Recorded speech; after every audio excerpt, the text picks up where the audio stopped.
এক ধাপ এগিয়ে। নাটোরে প্রতিবন্ধী নারীকে ধর্ষণ মামলায় ৩ জনকে ১০ বছর করে আটকাদেশ।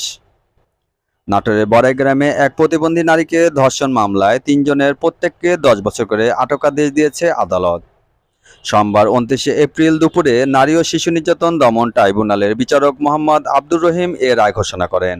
অভিযুক্ত আসামিরা হলেন বড়াইগ্রাম উপজেলার নগর এলাকার আকাশ ইসলাম ১৭, তুজাম দেওয়ান ১৬ এবং মোহাম্মদ রানা ১৬।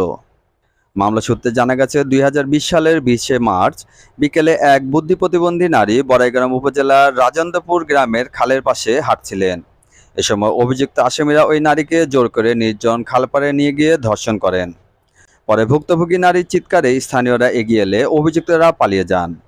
পরে ওই নারীকে উদ্ধার করে উপজেলা স্বাস্থ্য কমপ্লেক্সে নিয়ে গিয়ে ভর্তি করেন। এ ঘটনার পর ভিকটিমের বড় ভাই বাদী হয়ে বড়াইগ্রাম থানায় নারী ও শিশু নির্যাতন দমন আইনে একটি মামলা দায়ের করেন। দীর্ঘ ৪ বছর পর মামলার সাক্ষ্য গ্রহণ শেষে আজ সোমবার আদালতে আসামিদের উপস্থিতিতে ৩ জনের প্রত্যেককে ১০ বছরের আটকাদেশ প্রদান করেন। অভিযুক্তরা অপ্রাপ্তবয়স্ক হওয়ায় শিশু আইনে তাদের বিচার করা হয়।